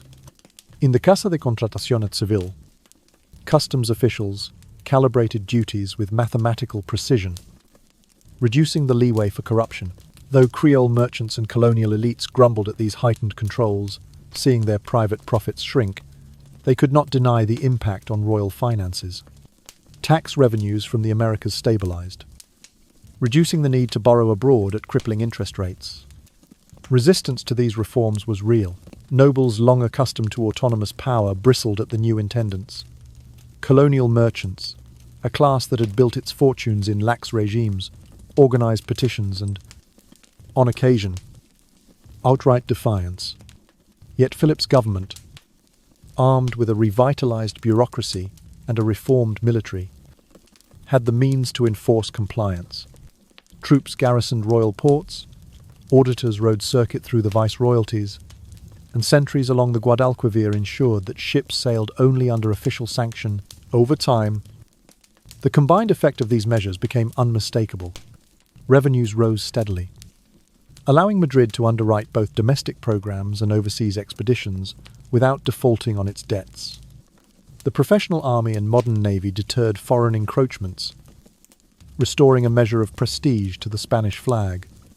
Better roads and communications knit the peninsula together, facilitating commerce and strengthening royal authority in previously restive provinces. By mid-century, the Bourbon reforms had laid the groundwork for Spain's cautious revival. Though still shadowed by the losses of the War of the Spanish Succession, the kingdom now possessed centralized institutions capable of sustaining imperial ambitions. The ancien regime of tangled privileges gave way to a streamlined state, one in which merit, disciplina, and strategic oversight began to supplant tradition, privilege, and regional patronage. In the sleepy dawn of this new era, Spain stirred from the dreams of its Habsburg past, tentatively stepping into a future shaped by reasoned governance and an increasingly capable hold on both land and sea. In the wake of the prolonged Spanish Succession War, hundreds of thousands of ordinary people found themselves torn from their homes and cast into a desperate flight for survival. Across the arid fields of Navarra, the rolling olive groves of Catalonia, and the terraced orchards of Valencia, entire peasant families abandoned the land they had farmed for generations. Clutching little more than a battered clay jug and a small sack of barley seed, they set out on foot through tangled forests and over rugged mountain passes. Driven by the faint hope of refuge in southern France and the Piedmont region of Italy, their journey was an ordeal of unimaginable hardship. Marches that spanned weeks became months, as the refugees traversed remote trails where food was scarce and spring water often ran dry. Many succumbed to the gnawing pangs of hunger or the blistering heat of summer days, while others fell prey to pestilence, typhus, malaria, and even bubonic plague ravaged their ranks. Bands of highwaymen and undisciplined soldiers, notorious for their green-coated raiding parties, preyed upon these vulnerable columns, stripped of their scant possessions, beaten and left by the roadside. Countless men, women, and children perished long before they glimpsed a friendly shore.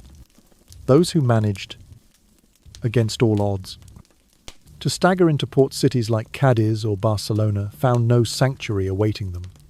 The docks, once bustling with merchant vessels and naval escorts, were choked with makeshift hovels and lean-tos fashioned from driftwood and tattered canvas. Thousands huddled beneath woven mats, shivering in the damp sea breeze, as they waited for relief that never seemed to arrive. Cholera and dysentery swept through these squalid encampments, turning despair into panic. Mothers wailed over fevered children, and men stared blankly at rotting grain they could no longer afford to buy. Charitable organizations run by the Catholic Church, once pillars of support, struggled to stem the tide of human misery. Cloistered friars distributed stale loaves and lukewarm broth, their goodwill undone by the overwhelming need. With limited funds and dwindling supplies, they could offer only minimal succor. As the weeks passed, even that meager assistance waned under the weight of endless requests.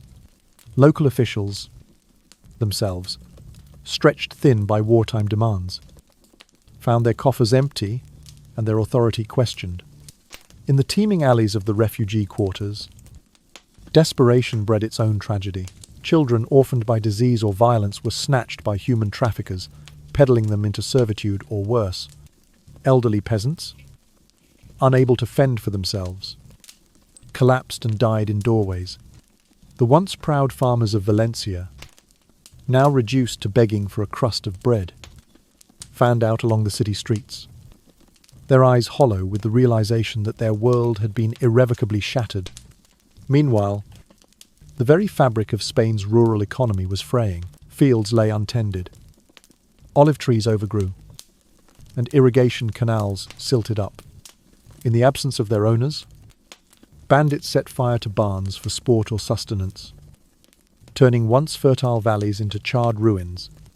Towns that had thrived on agricultural trade became ghostly shells, their marketplaces silent and their warehouses empty. For those refugees who pressed on to Provence or the alpine valleys of Piedmont, relief was hardly guaranteed. Local peasantries, themselves wary of sudden influxes, closed gates and barred doors. France and Savoy, already coping with their own wartime strains, offered passage but little integration. Refugee camps sprouted in border towns, echoing the makeshift settlements of Spain.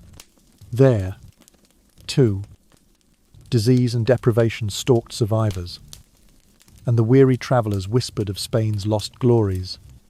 Yet amid the bleakness, small acts of kindness shone through. In a Provençal village, a widow opened her barn to shelter a dozen starving families during a harsh winter. In Turin, a local guild organised clandestine soup kitchens for Spanish exiles.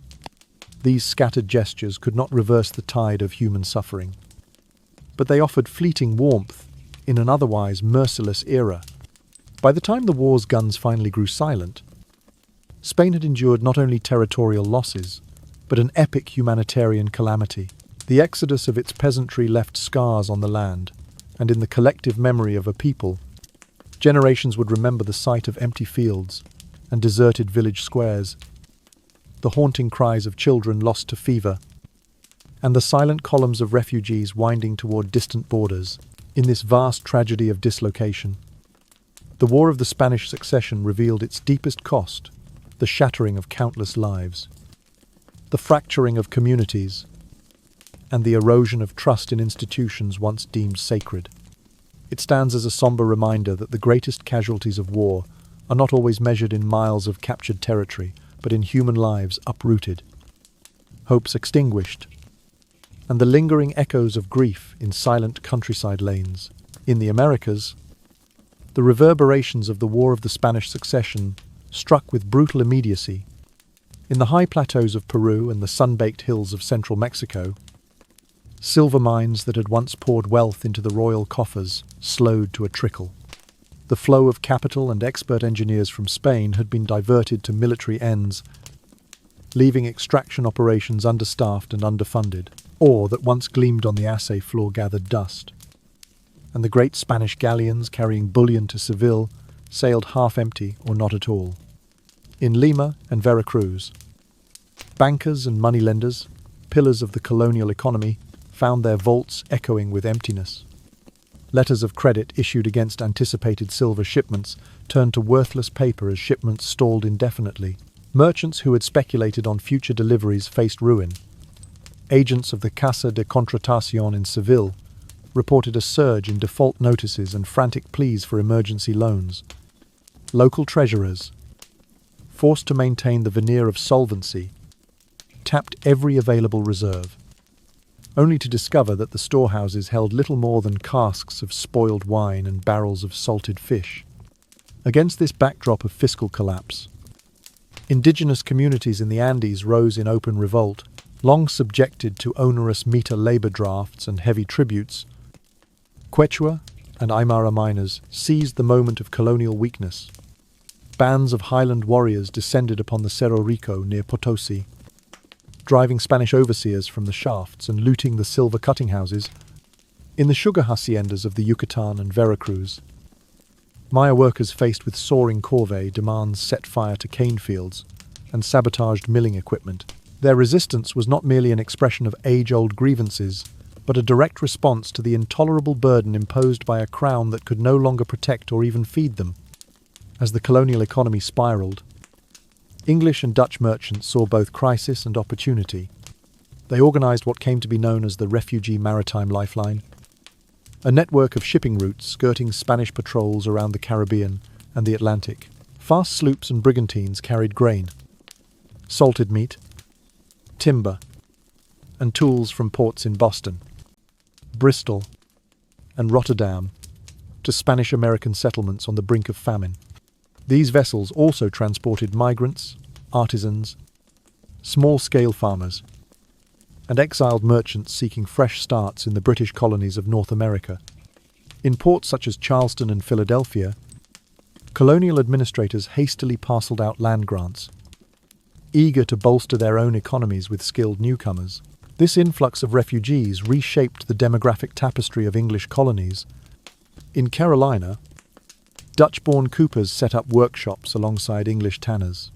In New York, Spanish-speaking weavers introduced new textile patterns. The influx of diverse settlers diluted the cultural hegemony of any single group, knitting together communities that would eventually demand greater self-rule.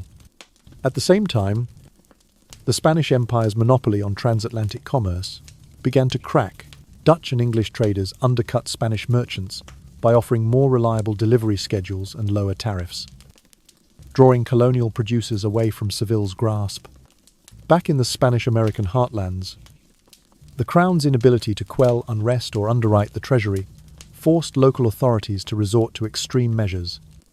Emergency taxes levied on everything from silver sold in local markets to the brewing of maize beer to push ordinary colonists further into destitution. In some provinces, cabildos, municipal councils, issued ordinances requiring parish priests to collect tithes in kind, siphoning off food that might otherwise have fed a starving family. This only deepened popular resentment, fueling more uprisings that, in turn, demanded ever harsher crackdowns. By the time peace treaties in Europe began to take effect, Spain's New World possessions were gripped by open rebellion, economic stagnation, and a rising tide of alternative trade routes. The refugee lifeline that English and Dutch merchants had established proved a durable legacy, linking the economies of North America, the Caribbean, and even West Africa in new patterns of exchange. Silver and gold continued to flow, but no longer exclusively into Spanish coffers. Instead, bullion found its way into London's money markets and Amsterdam's stock exchanges, underwriting the rise of new commercial empires. Thus, the colonial crisis wrought by the War of the Spanish Succession precipitated a transformation of the Atlantic world. It shattered Spain's mercantile monopoly, accelerated the growth of multicultural settler societies in English North America, and emboldened indigenous and Creole populations to assert their rights. In the decades that followed, these upheavals would echo through independence movements and the forging of new nations. The refugee caravans of Spain's battered peasants and the flotillas of English and Dutch relief ships marked the beginning of an era when empire was no longer defined solely by conquest, but by the resilience and migration of people seeking both refuge and opportunity. The long years of bloodshed finally reached their weary resolution with the Treaty of Utrecht in 1613.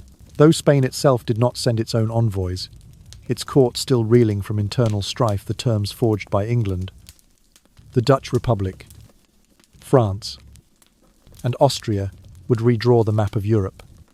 England emerged with two strategic jewels: Gibraltar, the rocky sentinel guarding the entrance to the Mediterranean, and Minorca, the sheltered harbour whose deep waters now flew the Union Jack.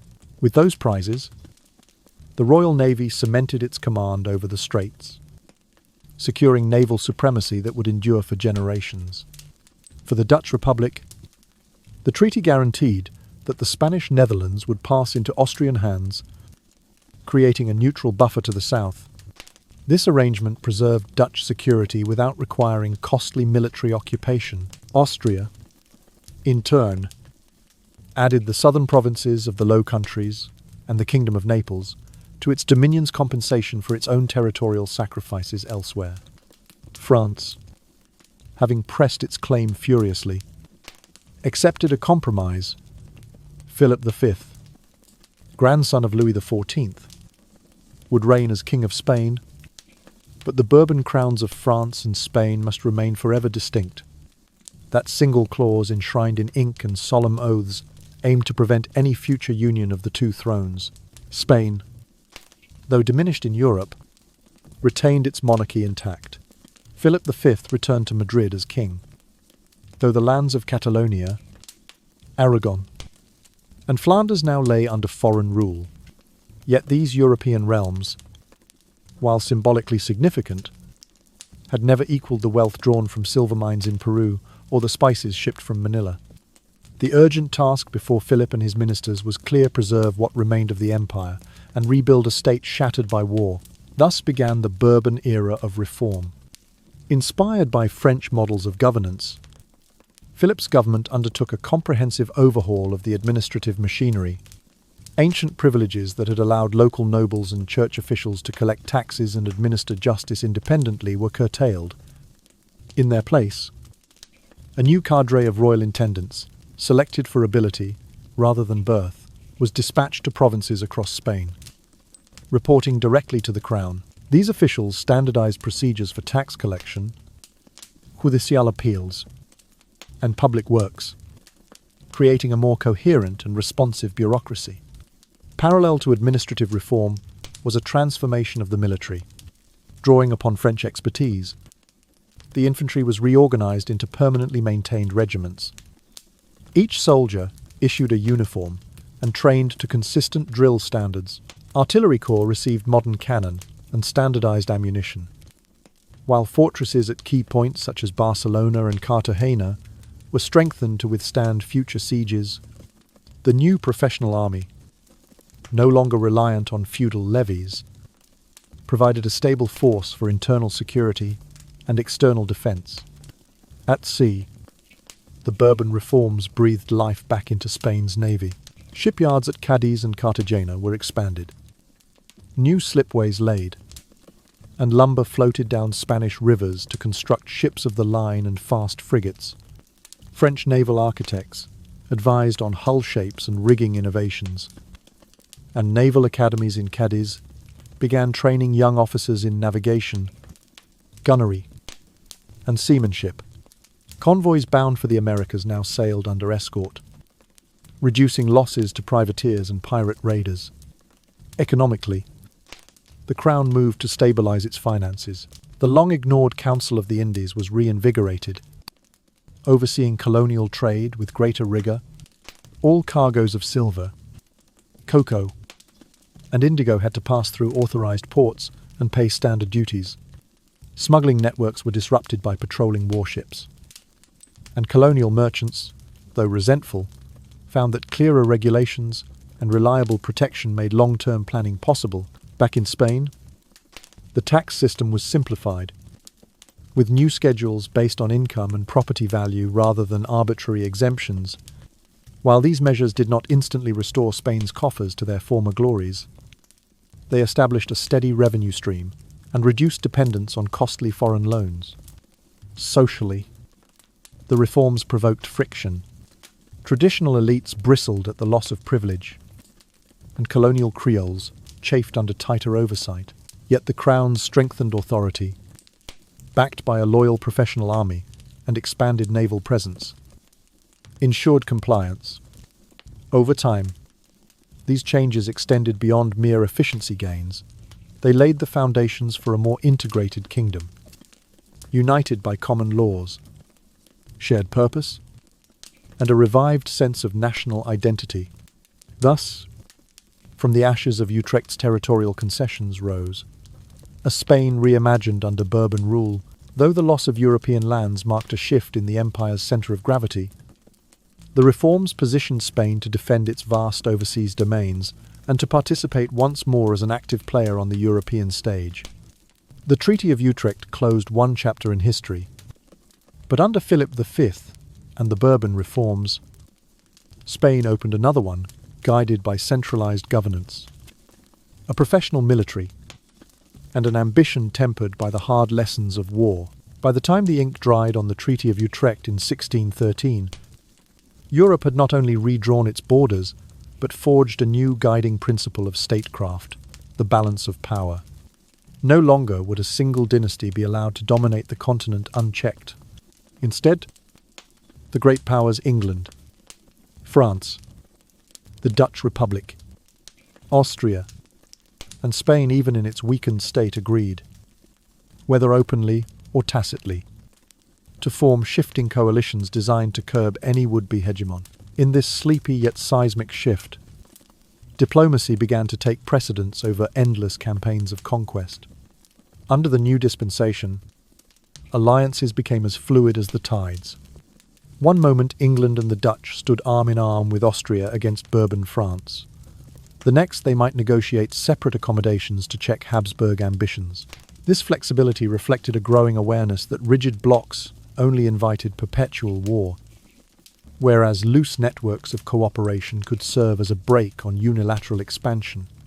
Monarchs and ministers met in candlelit drawing rooms rather than mustering armies, sharing intelligence, assurances, and sometimes whispered threats to keep one another honest. To facilitate these understandings, periodic diplomatic congresses were established, precursors to the international conferences that would take shape centuries later. Though the first of these gatherings bore the awkward airs of ad hoc negotiation, they set a powerful precedent. Major disputes could be aired, and compromises hammered out around a table, rather than across a battlefield. Treaties signed in these halls carried the force of collective promise, binding signatories to terms that, in theory at least, transcended the whims of any single court. Of course, the balance of power was far from perfect in practice. Treaties were broken, secret pacts proliferated, and rivalries simmered just beneath the surface. Yet, even when these arrangements unraveled, the habit of diplomatic engagement persisted. Europe's rulers learned that it was often cheaper in blood and treasure to haggle over protocol and guarantees than to besiege a city or storm a fortress. This emerging norm of negotiation planted the seeds of modern international law, with its emphasis on treaties, arbitration, and collective security. Spain, chastened by its losses at Utrecht, found itself at the nexus of these evolving dynamics. No longer could Madrid assume that Bourbon's solidarity meant automatic French backing, nor could it overlook the grudging support of erstwhile enemies like Austria. Philip V and his ministers adopted a policy of cautious pragmatism, courting alliances with Britain or the Dutch when it suited them, and distancing themselves when interests diverged. This cautious stance marked a departure from the grandiose Habsburg view of universal monarchy. Spain now spoke softly, but carried a capable professional army and a revitalized navy to back its words. Over the following decades, Spain's diplomatic posture became one of measured engagement. Envoys carried credentials, stamped with precise instructions, negotiate trade agreements in Cadiz with the English, confer military subsidies with Austria in Brussels, and attend joint councils in The Hague to monitor French activities. Each of these missions reinforced the notion that Spain's security depended not only on its own strength, but on the web of guarantees stretching across Europe. By weaving itself into the balance of power system, Spain preserved its remaining territories and its hard-won domestic reforms. The long-term legacy of Utrecht's diplomatic revolution was profound. Although conflicts would continue indeed, the wars of the 18th century often erupted in spite of treaties. The idea that permanent alliances and regular congresses could prevent total war endured. Great powers came to recognize that they shared a common interest in stability. Even as they vied for advantage, the balance of power, though imperfect, became the lodestar for 18th and 19th century diplomacy, guiding the Congress of Vienna and later concert arrangements. And so, from the quiet chambers of Utrecht, emerged a new world of controlled rivalry. Where once kings had dreamed of all-encompassing empires, they now accepted limits on their own ambitions. Enforced by a system of mutual assurance, Spain's cautious diplomacy after Utrecht was not a sign of weakness, but an adaptation to this new order, one in which treaties, not trebuchets, became the weapons of choice. In this gentle but enduring reordering, Europe took a hesitant step away from endless war and toward the delicate balance that would shape its destiny for centuries to come. As we drift back from the hushed halls of Madrid and the turbulent seas of Gibraltar, this journey through Charles II's final chapter offers more than a catalogue of medical horrors and dynastic strife. It reminds us that the consequences of unchecked ambition, whether crowned by birth or forged in treaties, can echo for generations. From the peppercorn-sized heart that struggled to pump life to the hydrocephalic skull that suffocated thought, each anatomical revelation stands as testimony to the hazards of hereditary isolation. Equally, the War of the Spanish Succession and the Treaty of Utrecht teach us that even the greatest empires must bow before the principles of diplomacy and balance. Through this tale, we learn the vital importance of listening to expert voices, physicians, engineers, and scholars rather than relying on superstition or unchallenged tradition. Charles II's plight illustrates what happens when science is shunted aside in favor of rote ritual, and how a body, like a state, can wither when its vital channels are clogged by dogma. Conversely, the Bourbon reforms show how rational governance, meritocratic appointments, military professionalization, and centralized administration can revitalize a nation even after catastrophe. Moreover, the birth of the balance of power doctrine at Utrecht underscores that security emerges not from overwhelming might, but from the delicate equilibrium of interests. In today's world, where nations grapple with global challenges, pandemics, climate change, technological disruption, this lesson remains urgent. We see that forging flexible alliances, upholding international law, and honoring collective responsibilities can avert the ruinous cycles of conflict that once scarred Europe's map. Finally, the human dimension of this story, the refugees trudging through forests toward unfamiliar ports, the peasants crushed by taxes, the colonial miners rising in revolt, reminds us that war's true toll is borne by ordinary souls. Their suffering invites empathy and warns us to seek solutions that prioritize humanitarian lives over dynastic prestige. So, as you reflect on the tiny, failing heart that beat beneath royal robes, and the grand treaties penned in distant congresses, consider the enduring value of science grounded in reason, governance tempered by accountability, and diplomacy guided by mutual respect. May this narrative of decay and renewal encourage us to embrace expertise, safeguard balance, and remember that no crown, however glittering, can substitute for the health, dignity, and freedom of the people it purports to serve.